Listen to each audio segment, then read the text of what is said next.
Hi, my name is Paul Reid and I'm an NPS technical representative with Nikon Canada.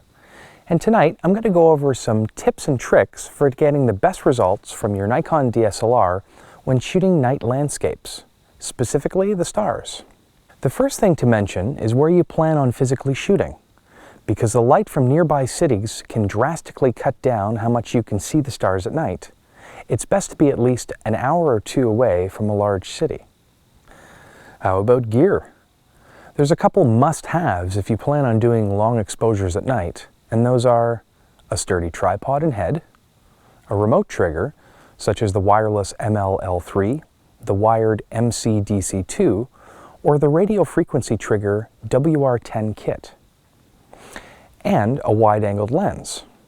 Technically, you can shoot the stars with any type of lens, but a wide angle is generally the lens of choice.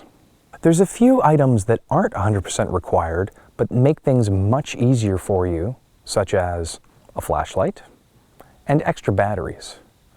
Long exposures, especially if it's colder out, will drain the battery faster than normal shooting. So now that we've picked out a good location and we have our gear ready, how should we actually set up the camera?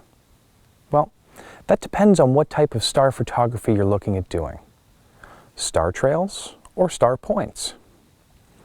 Star trails are when you have long trails that the stars leave behind them thanks to a very long exposure, using a shutter speed of at least 15 minutes. Star points is when the exposure is short enough that each star is an individual point of light, using a shutter speed under 20 seconds. Star points are slightly easier to do, so we'll start there. No matter what type of star photography you're doing, I highly recommend shooting in manual mode. This is a very tricky situation for the camera's metering system, so you should take control to ensure the best results. The starting point of the star photography recipe is fairly simple. Go into manual mode, set your aperture to its widest, that means using the smallest f number, set your shutter speed to around 10 to 15 seconds to ensure no star trails will be seen, set your ISO to 3200, and that's it. Now this is a very general recipe, and just like cooking, you'll have to change a few of the variables depending on your specific shooting situations. If you're shooting with a kit lens, such as the 18 to 55 or 18 to 140, because the widest aperture you can use is f3.5, you'll most likely need a higher ISO to compensate for less light coming in.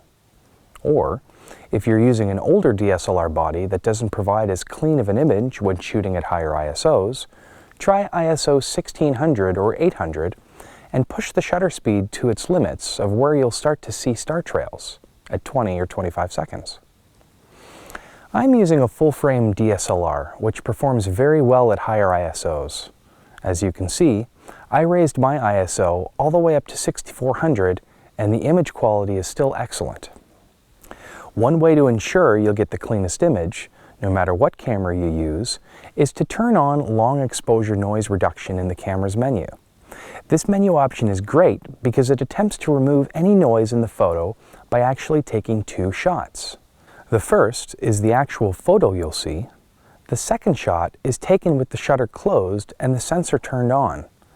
The camera will then analyze where the noise is and remove it from the photo. The only downside to using long exposure noise reduction is that because it takes two shots, it will effectively double the length of each picture you take. The biggest thing to remember is to follow the basic recipe and then slightly change it to suit your conditions. And because you're shooting digitally, you get instant feedback and can make changes right there on the spot. Well, I hope that helps you feel more comfortable shooting the stars. Check out Nikon's Learn and Explore page at nikon.ca to get even more tips.